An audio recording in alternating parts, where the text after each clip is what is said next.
I never thought I'd be the guy telling this story. The one who got blindsided. The one who looked like an idiot while the whole world probably knew something he didn't. But here I am, and if I have to live through this nightmare, I might as well tell it the way it happened. My name is Eric. 39 years old, a husband, a father, a man who thought he had life figured out. My wife, Jessica, and I had been married for 13 years. We had 2 kids, a house in a nice suburban neighborhood, and what most people would call a stable life. I had a job I didn't hate. She worked part-time at an interior design firm, and we had a routine dinners at home, occasional date nights, family outings on the weekends. Nothing out of the ordinary. Looking back, I wonder how many of those ordinary days were already tainted, and I was just too blind to see it. Jessica and I weren't perfect. No marriage is. We had our fair share of small arguments whose turn it was to take out the trash, whether we were spending too much on takeout, stupid things like that. But she was my person. The woman I laughed with, the one I vented to after a rough day. I never questioned her loyalty. Not once. Then, little things started happening. Things I chalked up to stress, or just normal changes that come with time. She got distant. At first, it was subtle. She stopped laughing at my dumb jokes as much, started spending more time on her phone. Just work stuff, she'd say. Then she got more forgetful. She'd forget to pick up things from the store, miss small details in conversations we had the day before. The first real red flag came when she started going out more often. It wasn't completely unusual. She had friends, and I never wanted to be the kind of husband who questioned every night out. But something felt off. I'm going to dinner with the girls, she'd say, grabbing her purse. Which girls? I asked casually one night. She hesitated. You don't know them. Just some new friends from work. I didn't push it, but it sat wrong with me. Jessica wasn't the type to make fast friends, and she had never been secretive before. Then there were the late-night texts. The way she suddenly got a little too protective of her phone. If I even glanced at the screen while she was using it, she'd tilt it away. Then came the moment that really sent a shiver down my spine. It was a Friday night, and I was coming home from a long day at work. I walked into the kitchen, and Jessica was at the counter, her back to me. She was on the phone, laughing softly and intimate, almost flirtatious kind of laugh. I wasn't trying to be sneaky, but I didn't announce myself either. I just stood there, listening. Her voice lowered. No, I can't tonight. He's home. A pause. A sigh. A soft chuckle. Then, the words that made my stomach twist. Yeah, I miss you too. She turned around and nearly jumped when she saw me. Jesus, Eric. You scared me. She clutched her phone to her chest like a teenager caught sneaking around. Who was that? I asked, keeping my voice even. She recovered quickly. Just Sarah. Sarah was one of her real friends, but I knew that wasn't Sarah's voice on the other end of the line. I knew that tone. I wanted to believe her. But for the first time in 13 years, I felt like I couldn't. That night, as she lay next to me in bed, scrolling through her phone, I stared at the ceiling, my mind racing. I had no proof. No real reason to start a fight. But something was wrong. I could feel it. And I wasn't going to ignore it. Something was wrong. I could feel it in my gut, in the way Jessica moved around the house like a ghost, in the way her phone never left her side anymore. But gut feelings aren't evidence. I needed proof. I started paying attention. Really paying attention. For the next 2 weeks, I kept track of everything. The little changes. The missing details. The way she'd laugh at her phone, then go silent when I walked in. The way she suddenly started putting more effort into her appearance on nights she claimed she was just meeting the girls. I stayed quiet. I acted normal. But inside, I was a man on a mission. Then, one Friday night, I got my first real break. Jessica had plans. Girls' night, she said. I played along, kissed her goodbye, and told her to have fun. But instead of settling in with a beer and Netflix like I normally would, I got in my car and followed her. It felt ridiculous. Stupid. Like I was in some bad movie where the husband tails his wife through the city, only to find out she really was with her friends and he was just a paranoid idiot. Except I wasn't. Jessica didn't go to the restaurant she told me she was going to. She didn't go anywhere near it. She drove across town to a hotel. My hands gripped the steering wheel so hard my knuckles turned white. I parked in a nearby lot and watched from a distance, my heart pounding as she pulled into a space near the entrance. A few minutes later, a man walked out of the hotel lobby. Tall. Athletic. I couldn't see his face from where I was, but the way he walked up to her car, the way she leaned out of the window to smile at him. I knew. They spoke for a few seconds. Then she got out of the car, and he put a hand on her lower back as he led her inside. I sat there, stunned, watching the doors shut behind them. I don't remember driving home. I don't remember anything except the feeling of my stomach turning inside out, like I was going to be sick. This was real. This was happening. Jessica was cheating on me. I barely slept that night. She came home around midnight, smelling like hotel soap. She slipped into bed beside me, whispering a soft, "You still awake?" I didn't answer. I couldn't. She thought I was asleep.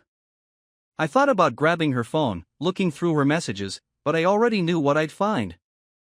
And honestly, I wasn't ready. Not yet. So I waited. The next morning, she was cheerful. Making coffee, humming to herself. It made me sick to my stomach. She kissed my cheek before heading out for her Saturday yoga class. I forced myself to smile, to act normal, because I had work to do. While she was gone, I started digging. I logged into our phone bill online and checked her call history. A lot of numbers looked familiar, friends, family. But one number appeared again and again, at all hours of the day and night. I copied it down. Then I checked our shared bank statements. There were charges I didn't recognize, small things, little purchases from places I'd never heard of. A few expensive dinners at restaurants she never mentioned. I dug deeper. And then, I found it. A hotel charge. The same one I'd watched her walk into the night before. That was it. The final nail in the coffin. She was having an affair. And now, I had proof. I spent the next few days in a haze. I was still going through the motions, work, errands, dinners with Jessica and the kids, but I wasn't really there. Every time I looked at her, all I could see was the image of her walking into that hotel. Her smiling at another man. Her lying next to me in bed, pretending nothing had happened. I couldn't take it. I had to know who he was. I ran the phone number through an online lookup service. And just like that, the pieces fell into place. His name was Ryan Carter. I recognized it immediately. Ryan was a client at the interior design firm where Jessica worked. She had mentioned him once or twice before, in passing, just another name in her stories about work. I stared at the screen, bile rising in my throat. She wasn't just cheating on me. She was cheating on me with someone from work. Someone she saw all the time. Someone who had probably been around me. I needed more. That night, while Jessica was in the shower, I took her phone. It was locked, of course. But I had seen her enter the passcode 100 times. My hand shook as I typed it in. And just like that, the door to her secret life swung wide open. I went straight to her messages. There he was. Ryan. Their texts were right there, in plain sight, like she didn't even bother hiding them. I scrolled up, my heart hammering. Ryan, can't stop thinking about last night. You were amazing. Jessica, you always say that. Maybe you're just easy to impress face blowing a kiss. Ryan, not true. You're just incredible. Jessica, I wish we had more time together. It's never enough. Ryan, then let's make more time.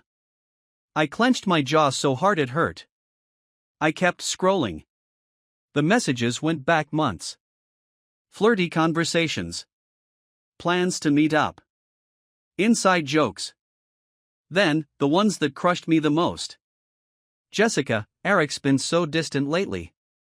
I don't know if I can keep pretending. Ryan, you deserve better.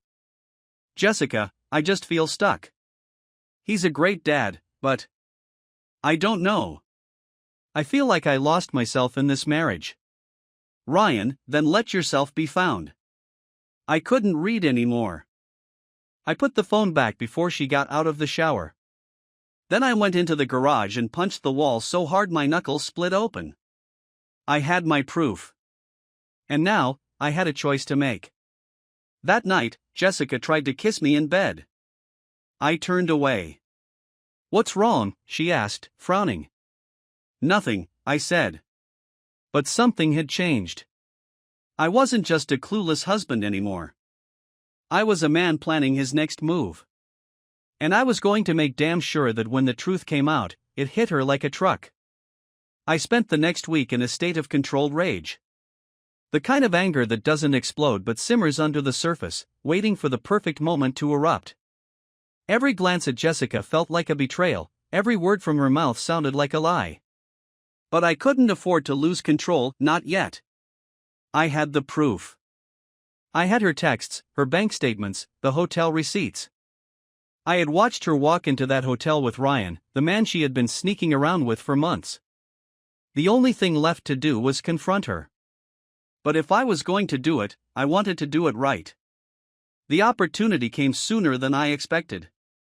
Jessica was in the kitchen, making coffee, humming softly to herself like she hadn't just burned our entire marriage to the ground. I sat at the table, scrolling through my phone, pretending to be distracted. Then, casually, I asked, "Hey, what time was your yoga class on Saturday?"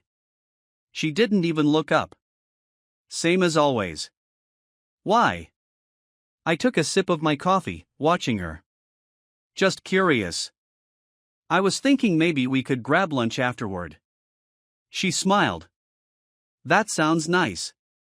But I think the girls and I are going to grab coffee after class. I nodded, like I believed her. Like I didn't already know she was lying through her teeth. Cool, I said, setting my mug down. So, the hotel. How was that? Her hands froze mid-stir. She didn't turn around right away. I could see the stiffness in her shoulders, the slight tremor in her fingers as she slowly placed the spoon down. Then, finally, she turned to face me, her expression carefully neutral. What hotel? She asked, her voice light, too casual. I let the silence stretch. Let her feel it pressing in on her. Then I pulled out my phone, tapped a few times, and turned the screen toward her. There it was. The photo I took of her walking into that hotel with Ryan. Her face drained of color. I watched her carefully, waiting to see which version of Jessica would show up. The liar? The manipulator? The gaslighter? Turns out, she went with all of the above. She let out a breathy laugh, shaking her head. Wow. You're following me now? That's a little crazy, don't you think? I didn't blink. Answer the question, Jessica.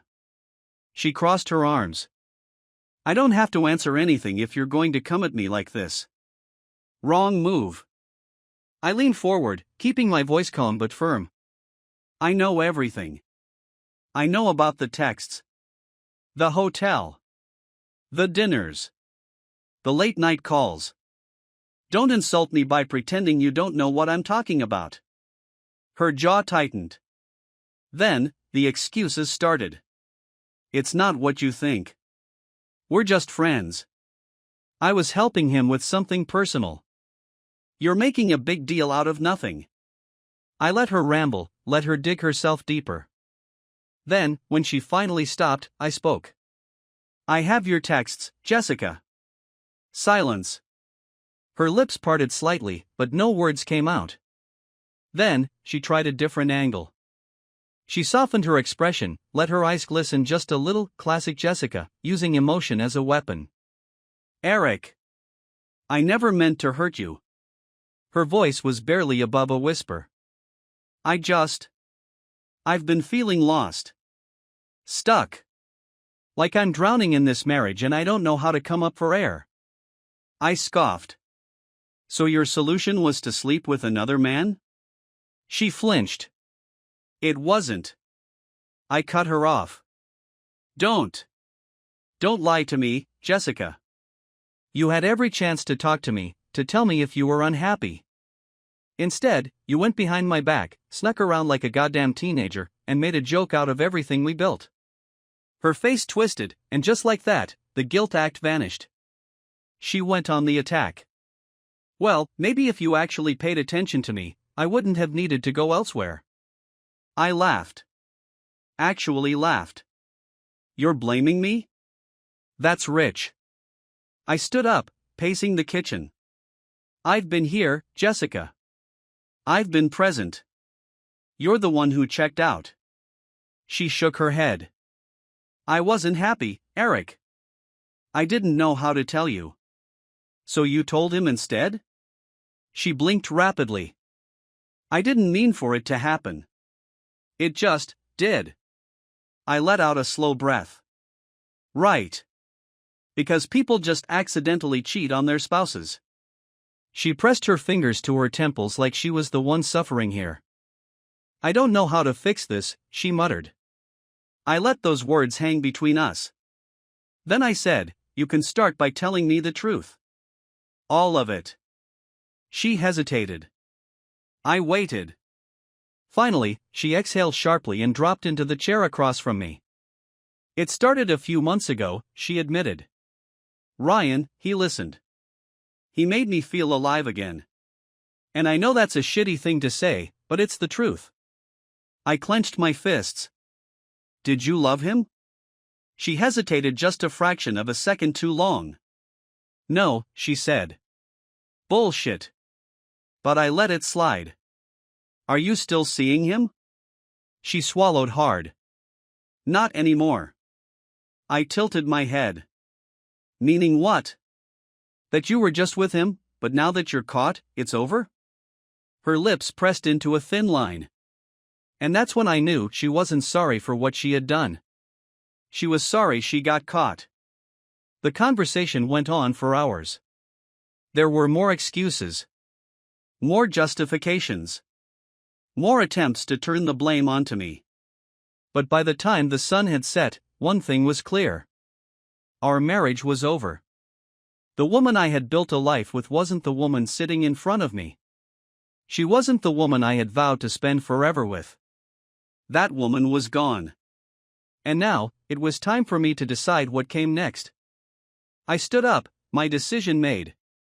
I'll be filing for divorce, I said, my voice steady. Jessica's head snapped up. Eric, wait.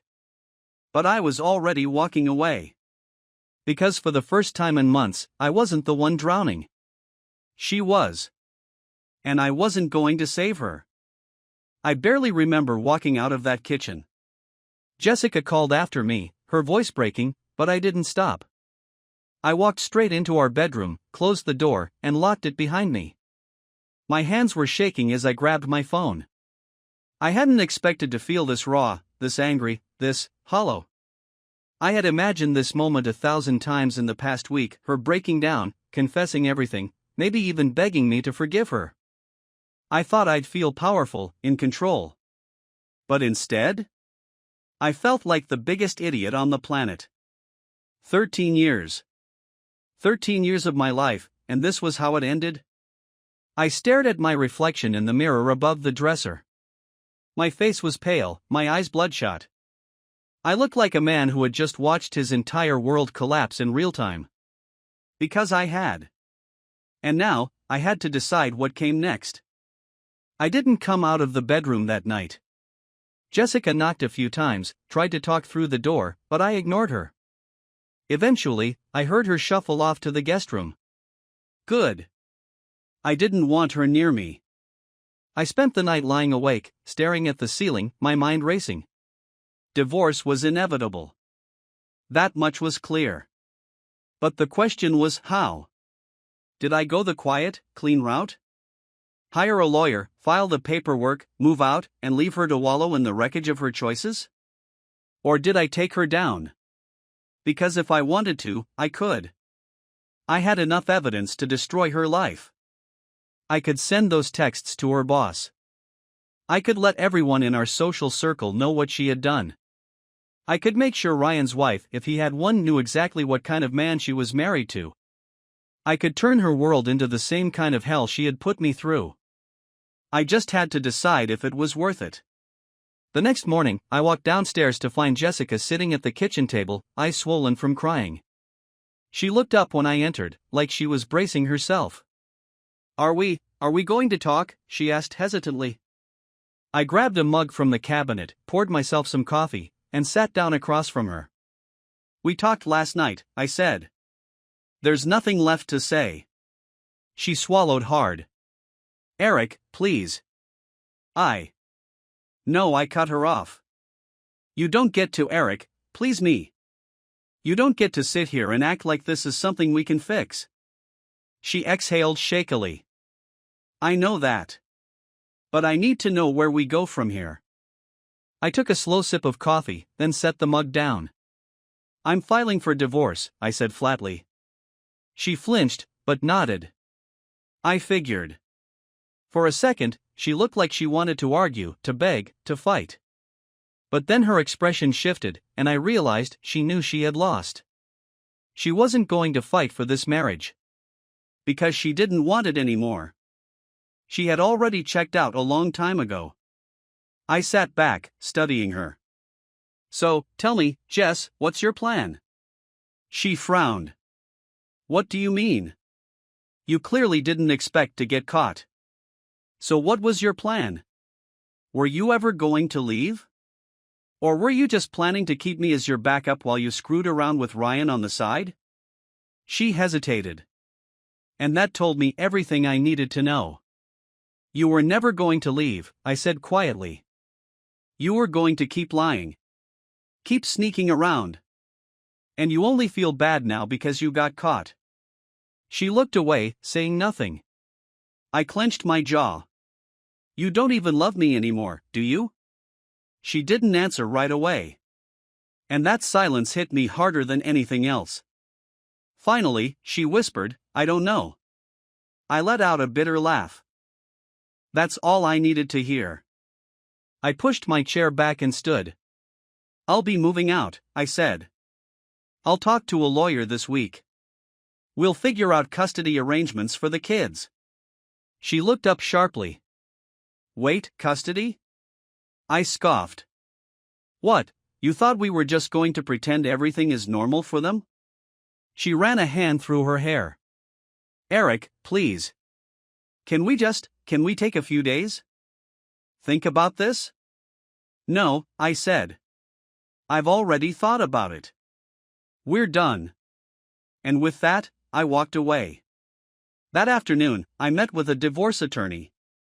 She was a sharp woman in her 50s, no nonsense, the kind of person who had probably seen 1,000 cases just like mine. I laid everything out for her, the affair, the evidence, my desire to move forward quickly. She nodded. "We can file immediately. Do you want to go for an aggressive approach, or keep things amicable?" That was the question, wasn't it? I rubbed my temples, exhaling. How much damage could I realistically do? I asked. She arched an eyebrow. "To your wife?" "A lot. The affair, the financial records, the deception, it's all leverage. We could push for full custody, minimize spousal support, even expose the affair publicly if you wanted to." I thought about it. Really thought about it. I imagined Jessica losing her job, losing her friends, losing everything. I imagined Ryan's world imploding too. But then, I imagined my kids. Because no matter how much I hated Jessica right now, she was still their mother. And the more brutal I made this, the more collateral damage I'd create. I leaned back in my chair, letting out a long breath. "I just want this to be over," I muttered. The attorney nodded. "Then we'll take the clean approach. File the paperwork, push for a fair settlement, and get you out as fast as possible. I nodded. Do it. That night, I started packing my things. Jessica hovered in the doorway, watching me. You don't have to leave, she murmured. I shot her a sharp look. Yes, I do. She bit her lip. Eric, I don't, I snapped.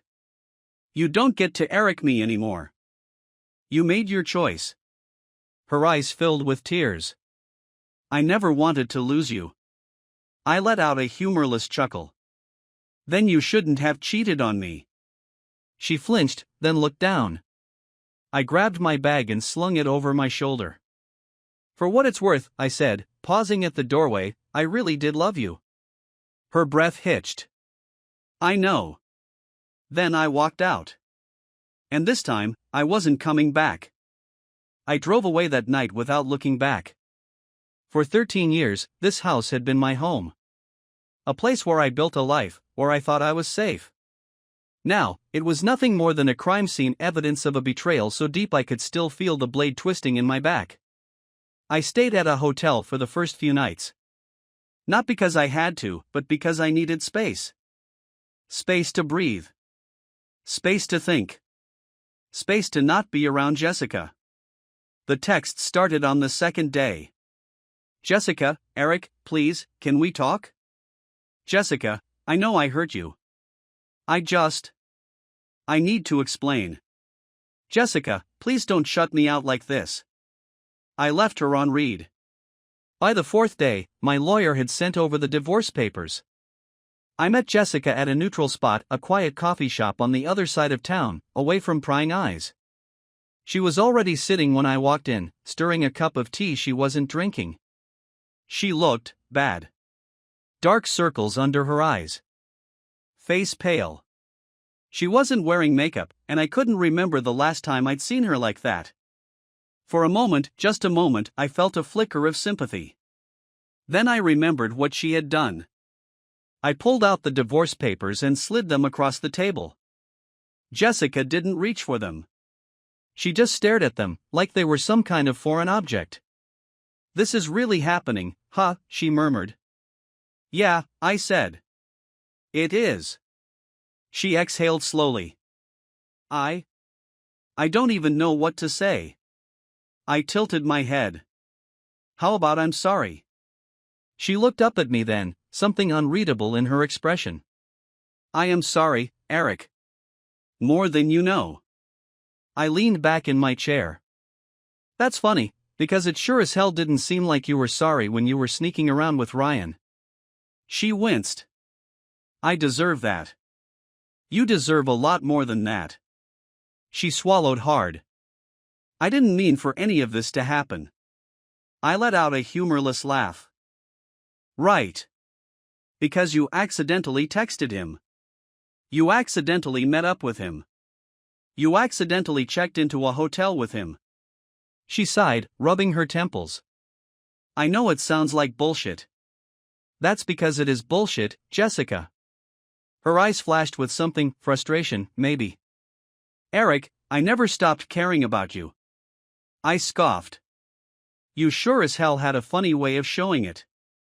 I was unhappy, she snapped, her voice breaking slightly. I felt invisible.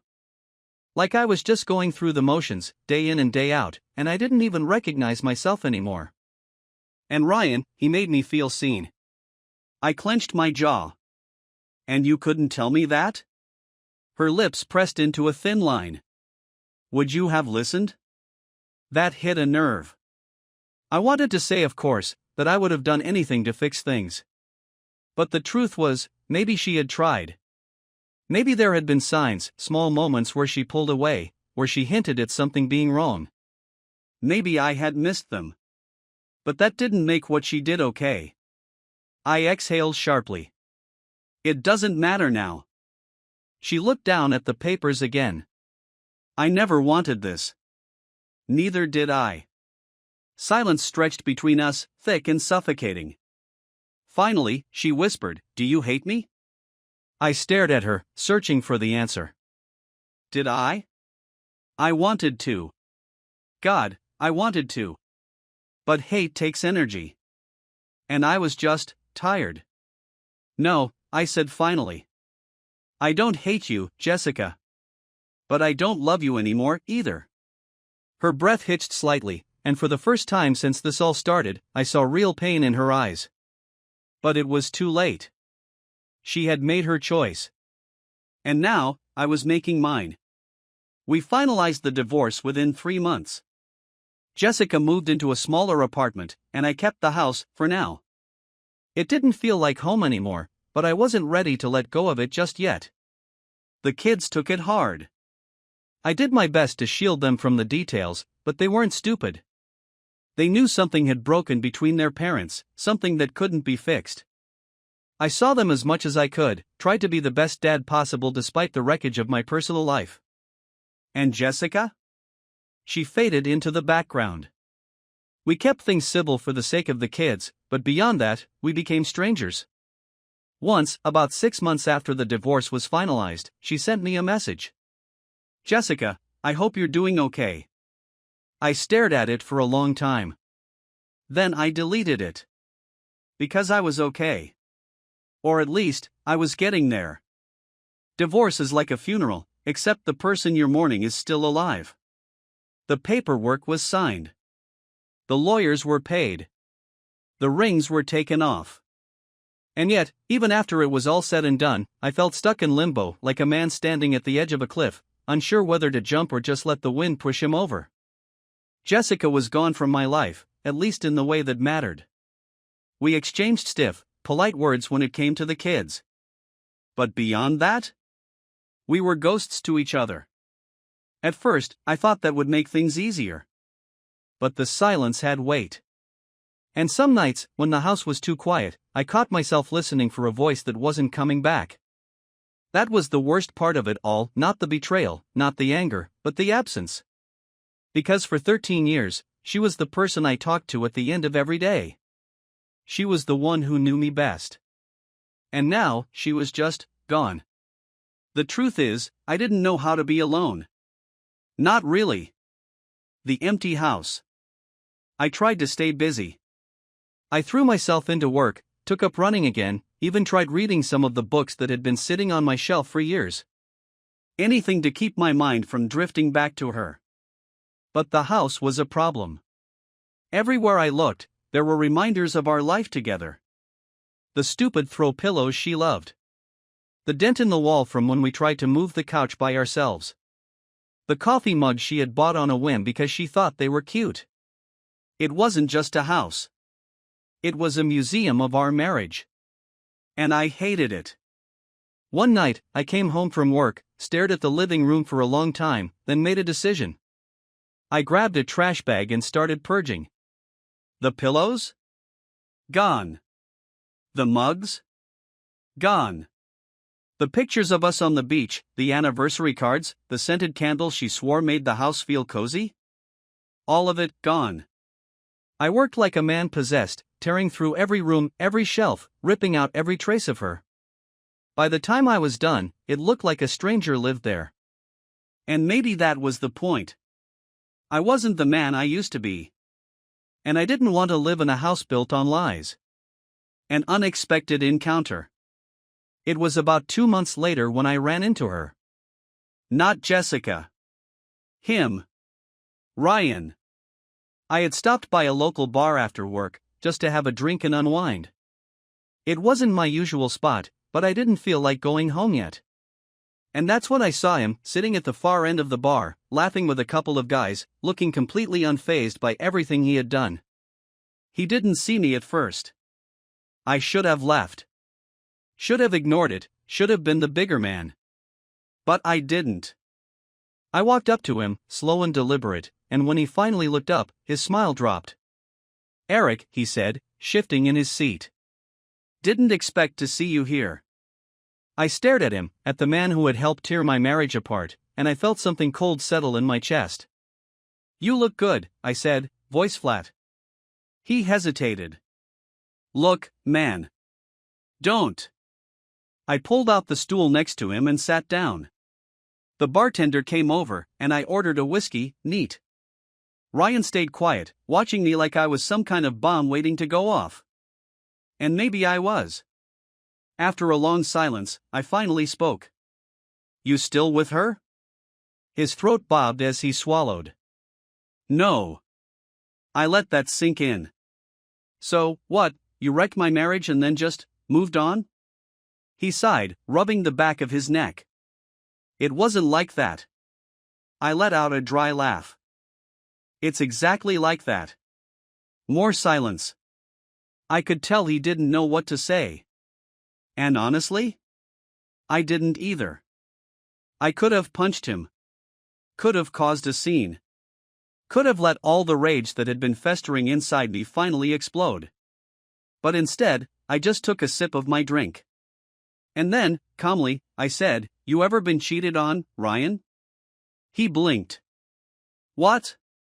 Have you ever been the guy sitting at home, thinking everything is fine, while your wife sneaks off to be with someone else? His jaw tightened. No. I nodded. Then you have no idea what it feels like.